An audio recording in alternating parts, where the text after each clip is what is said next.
दोस्तों नमस्कार। स्वागत है आप सभी का अपने YouTube चैनल टॉपर क्लासेस में। आज हम लोग देखेंगे कि पर्यावरण के कुछ इम्पॉर्टेंट सवालों को लेकर आया हूँ जो बेहद इम्पॉर्टेंट हैं। आने वाली सक्षमता परीक्षा 3.0 और BPSC TR4 के लिए अति महत्वपूर्ण है। इसके अलावा भी जो वनडे एग्ज़ाम हैं जैसे यूपी टेट हुआ, सी टेट हुआ, वीट हुआ, NTPC हुआ, एस्टेट हुआ, SSC जीडी हुआ इत्यादि एग्ज़ाम जो भी वनडे एग्ज़ाम कंपटीशन के लिए होते हैं जीके जीएस में बहुत इम्पॉर्टेंट हैं। एक बार ज़रूर देखिएगा। अगर कंटेंट अच्छा लगे तो प्लीज़ चैनल को लाइक कीजिएगा, सब्सक्राइब कीजिएगा। चलते हैं हम लोग। पहला क्वेश्चन बहुत अच्छा है कि वायुमंडल में सबसे अधिक मात्रा में पाई जाने वाली गैस कौन सी है? बताइएगा आप लोग। वायुमंडल में सबसे अधिक मात्रा में कौन सी गैस पाई जाती है? पहला है नाइट्रोजन, दूसरा है ऑक्सीजन, तीसरा है कार्बन डाइऑक्साइड, चौथा है आर्गन। देखिए, वायुमंडल में सर्वाधिक मात्रा में जो है नाइट्रोजन गैस पाई जाती है। ऑप्शन नंबर इसका 1 पहला सही जवाब हो जाएगा। नाइट्रोजन जो है 78% पाई जाती है। इसके अलावा बताया जाए तो ऑक्सीजन जो है 21% पाई जाती है दूसरे नंबर पर। तीसरे नंबर पर कार्बन डाइऑक्साइड है 0.03% पाई जाती है। और शेष जो है आर्गन हुआ, हीलियम हुआ, शेष अन्य गैसें जो है इसमें पाई जाती हैं।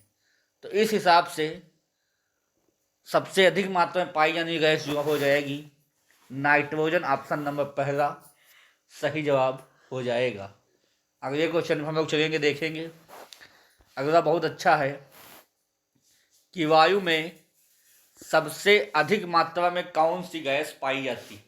देखिए, अगर पूछा जाए वायु क्या है तो वायु जो है एक गैसों का मिश्रण है। क्या है?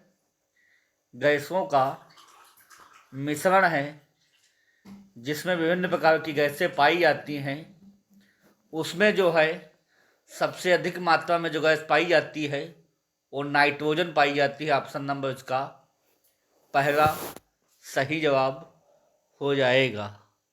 अगले क्वेश्चन पे हम लोग चलेंगे। तीसरा क्वेश्चन है, नमक एक है, क्या है? अम्लीय है, इच्छावीय है कि उदासीन है कि इनमें से कोई नहीं? बताइए आप लोग, नमक क्या है? देखिए, नमक का जो रासायनिक सूत्र होता है NaCl। इसको हम लोग कहते हैं सोडियम क्लोराइड। क्या कहते हैं? Sodium chloride, NaCl। अगर पूछा जाए नमक से हमें क्या क्या मिलता है तो आप लोग याद रखिएगा, सोडियम और पोटेशियम मिलता है। ये भी क्वेश्चन पूछा जाता है कि सोडियम और पोटेशियम जो है नमक से मिलता है, इसलिए आयोडीन युक्त नमक खाएं जिससे जो है घेंघा रोग नहीं होता। आयोडीन युक्त नमक खाने से जो नमक होता है वो उदासीन होता है। कैसा होता है? उदासीन जो है समुद्र में पाया जाता है। अम्लीय का पीएच मान कितना होता है? 0 से 6 तक। जिनका भी पीएच मान 0 से 6 होता है उन्हें हम लोग क्या कहते हैं? अम्लीय कहते हैं, उन्हें अम्ल कहते हैं। और जिनका क्षार होता है उनका 7 से ज़्यादा होता है, 7 से 14 के बीच क्षार होता है। और उदासीन का कितना होता है? 7। अगर पानी का पूछा जाएगा कितना हो जाएगा? 7 हो जाएगा। नमक क्या होता है? नमक एक प्रकार लवण भी है। क्या है? लवण भी। इसको लवण भी बोला जाता है। तो दूसरा नाम इसका लवण भी है। नमक क्या है? लवण। अगले क्वेश्चन पे हम लोग चलेंगे। अगला है, वे पदार्थ जिनका स्वाद खट्टा होता है कहलाते हैं? अम्लीय कहलाएंगे कि क्षारीय कहलाएंगे कि उदासीन कहलाएंगे कि इनमें से कोई नहीं? देखिए, हमने बताया है जिनका पीएच मान 0 से 6 होता है वो सारे होते हैं अम्लीय। क्या होते हैं? अम्लीय होते हैं। ये क्या देते हैं? ये H+ आयन देते हैं। क्या देते हैं? H+ आयन देते हैं। जिनका स्वाद तीखा हो उन्हें हम लोग क्या कहेंगे? क्षारीय कहेंगे। जिनका जो 7 से ऊपर होते हैं, कितने से? 7 से 14 के बीच होते हैं। और उदासीन का pH मान 7, तो यहाँ लिख दे 8 से 14। जो उदासीन होता है उसका pH मान कितना था? 7 होता है। तो क्षारीय क्या होते हैं? OH- आयन जो है देते हैं। समझ में आ गया होगा आप लोगों को। जिनका स्वाद खट्टा होता है उन्हें अम्ल कहते हैं। उन्हें क्या कहेंगे? अम्ल कहेंगे। अम्लीय होंगे, अम्लीय पदार्थ कहलाएंगे। जिनका स्वाद तीखा होगा वो क्या, कैसे कहलाएंगे? क्षारीय कहलाएंगे। और उदासीन वाले जानते ही, नमक हुआ, पानी हुआ, सब क्या है? उदासीन है। अगले क्वेश्चन पर हम लोग चलेंगे। अगला क्वेश्चन है, भारतीय सब्जी अनुसंधान केंद्र कहाँ स्थित है? लखनऊ में है, कि कानपुर में है, कि वाराणसी में है, कि नई दिल्ली में है? जो भारतीय सब्जी अनुसंधान केंद्र है वो है वाराणसी में। ऑप्शन नंबर इसका तीसरा सही जवाब हो जाएगा। ये बाबा विश्वनाथ की नगरी है काशी। बाबा विश्वनाथ की नगरी है। इसे हम लोग घाटों का नगर भी कहते हैं। यहाँ बहुत सारे घाट हैं, घाटों का जो नगर है। यहाँ अगर नदी पूछी जाए तो गंगा नदी प्रवाहित होती है। इसका एक नाम है बनारस, या ऐसे इसका सबसे पुराना नाम है काशी। कौन सा है? मौका मिले अवश्य जाइए, बहुत अच्छा। ये यूपी में पड़ता है, स्टेट यूपी।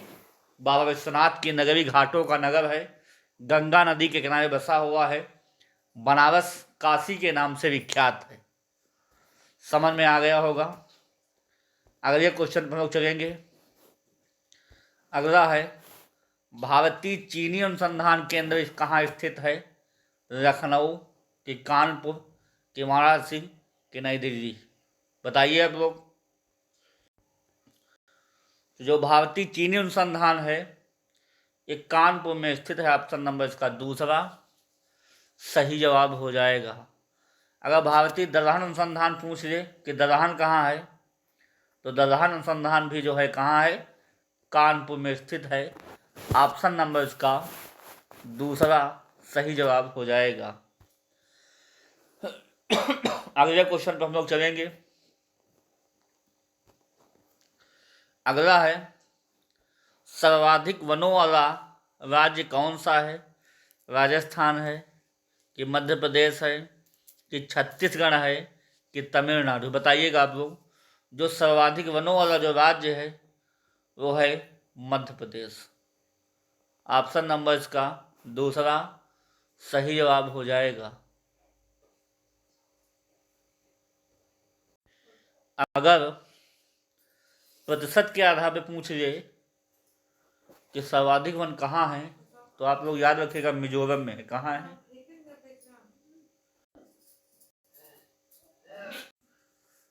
तो मिजोरम हो जाएगा। प्रतिशत के आधार पर कौन होगा? मिजोरम हो जाएगा।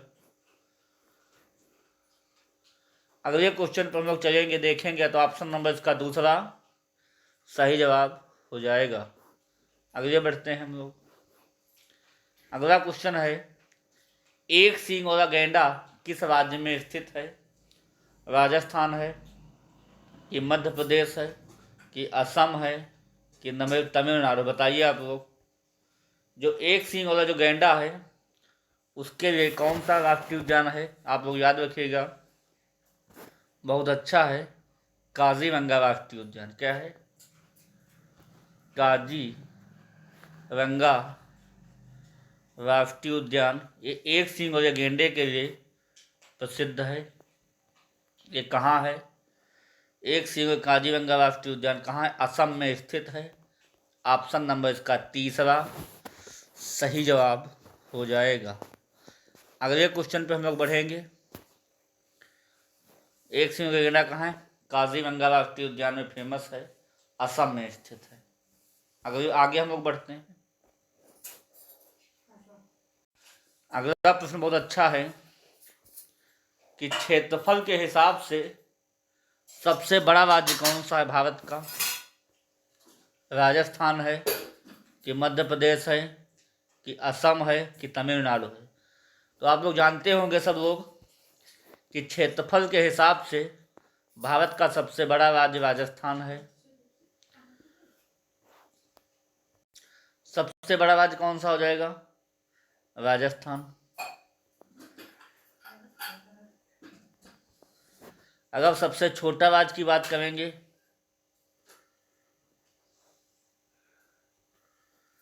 तो हो जाएगा गोवा।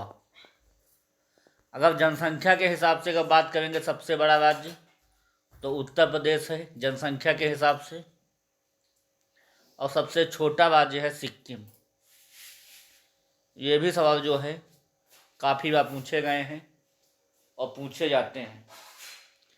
उस क्षेत्रफल के हिसाब से सबसे बड़ा राज्य राजस्थान है, सबसे छोटा राज्य गोवा है, जनसंख्या के हिसाब से उत्तर प्रदेश है, और सबसे कम जनसंख्या कहाँ की है? सिक्किम की है। आगे बढ़ते हैं हम लोग। ये 2011 की जनगणना के अनुसार ये डाटा मैं आप लोगों को बताया हूँ। जो आगामी जनगणना प्रस्तावित है, नया डाटा आने पर जो है आप लोगों को नया डाटा बताया जाएगा। जो भी हमारे शिक्षकगण साथी देख रहे हैं उनको इस चैनल पर हृदय से आभार है, और भी साथियों को जोड़ने का प्रयास करिए। आप लोगों को बहुत बहुत धन्यवाद रहेगा। अगले क्वेश्चन पर हम लोग चलेंगे। अगला और अंतिम सवाल रहेगा इस सेशन का। अगला प्रश्न है, फूलों की घाटी किस राज्य में स्थित है? पहला है राजस्थान, दूसरा है मध्य प्रदेश, तीसरा है असम, और चौथा उत्तराखंड। देखिए बहुत अच्छा प्रश्न है, वेरी इंपॉर्टेंट सवाल है। अगर फूलों की घाटी पूछा जाएगा तो आप लोग उत्तराखंड में लगाइएगा। फूलों की घाटी कहाँ है? उत्तराखंड में स्थित है। अगर यहीं पर पूछा जाए, ये देवभूमि उत्तराखंड है, ये से देवों का राज्य कहते हैं इधर, देवभूमि। देवभूमि कौन सी है? ये उत्तराखंड है। अगर यहीं पे पूछा जाए कि शांत घाटी कहाँ है, शांत घाटी, जो शांत घाटी वो कहाँ हो जाएगी? वो केरल में हो जाएगी। शांत घाटी केरल में, जबकि फूलों की घाटी उत्तराखंड राज्य में स्थित है। समझ में आ गया होगा दोस्तों आप लोगों को। तो दोस्तों प्रश्नों का सिलसिला ख़त्म होता है। छोटा वीडियो था मगर सवाल सबसे बेहतरीन थे। तो इसी के साथ मैं वाणी को विराम करूँगा। फिर नेक्स्ट क्लास में कुछ कहने सुनने का प्रयास करूँगा। तब तक के लिए धन्यवाद। Okay, thank you.